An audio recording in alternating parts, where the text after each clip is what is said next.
Hey guys, what is up? Today I'm going to show you how to install a steering wheel on your 67 to 72 C10. Mine is a 71. It's going to be an aftermarket steering wheel. It's going to look like this. I got this off Amazon. I'll link it down below. A lot of these are not very expensive. I don't even remember what I paid for this, but it wasn't very expensive. Another thing is going to be your steering wheel adapter hub. This was also on Amazon. It came packaged like this. It has 3 pieces. I guess it was more packaged like this. Very compact. It has 3 pieces. It looks complicated, but it's very simple, and I'll show you how. This just enables you to take your stock steering hub and put a aftermarket steering wheel like this on. And again, I'll link all the stuff down below. It'll be Amazon affiliate link, so if you do click it, I get a commission. Let me show you how to install this. It's pretty simple. I just didn't see any videos of how to install these when I first got them, so I was just kind of looking around clueless. First step is going to be, before you even get into that, is going to be taking this steering wheel nut off right here and the washer on whatever. Mine had this very dumb steering wheel in it. I took that out. Next is going to be this base piece right here. You would want to face this part inward to where the out part is flush. So it's going to go in like this, and these grooves that are in here, this is grooved inside here, is going to match these grooves on here, like that. Your horn button is going to try to push those out. Dear God. Next is going to be this piece right here.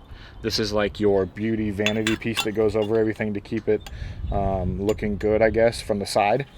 And you want to think about this. I'm not going to be wiring a horn in myself, but this is where the wire passes through for your horn. So you can orient it like this, and it's not really going to have the pass through. You can orient it like that, and it's going to have a much better pass through where you can fit like a wire through there. So that's your best bet there, to orient it like that. And your last piece is going to be this piece, and that's just simply going to sit over, and you're going to want to line up again this horn pass through. And you're going to want to line up again this horn pass-through hole with the other hole like that. Now, then you're going to take your screws. Now, oddly enough, my kit didn't come. These are all the screws. If I can show you, if you can see here. These are all the screws my kit came with, and none of them are the right size for these 3 inner screws. So I had to go to the hardware store, True Value, and get 3 screws. These are M6 by 1.0 thread pitch. That, and that will hold everything together. Now, you don't even have to do this on the steering wheel. I'm just doing it on the steering wheel. Now, your next logical step would be to do that and then put your nut on to lock it down. But on mine, I'm going to have to, on yours too, you probably will have to, this is kind of interfering with the blinker switch. So I'm going to mark here with a marker right there. Then I'm going to take this off. Here's my mark. Look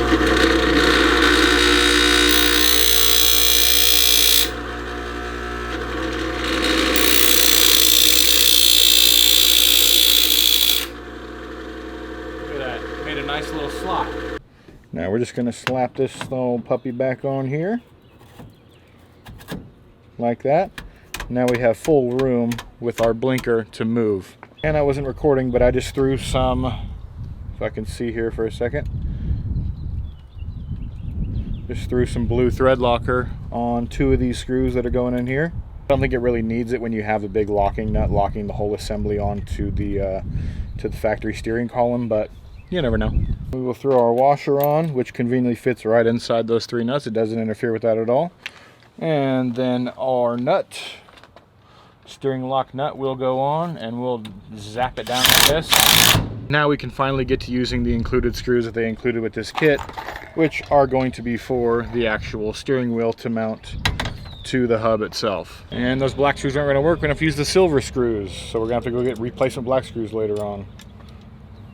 Throwing some screws in this thing here, getting it all nice and secured down. I should probably be putting thread locker on these, actually. The last 3 I'll put thread locker on. And I'm also now realizing that doing that for the blinker does effectively nothing. I'm going to have to cut a little bit off the whole hub here, unless I just want to take this piece totally off. But I'm not going to do that here. I just wanted to get you to, I wanted you to be able to see how easy this is. It's not a very complicated process. That's how the wheel looks in the truck. My interior is all messed up. I mean, it's bad. But if you just focus on the wheel, it looks really good in here. So if you have any questions or comments, throw a little comment down below. I'll try to get back to you. If you're into trucks like this or old GM stuff, I do videos about this kind of stuff and just general reviews, but this is going to be a future car project on the channel. This is my first kind of video on this truck. I'll do a bunch more on this C10, C71. If this is helpful for you, leave a thumbs up. And that's it, guys. Thanks for watching. Have a great day. Bye.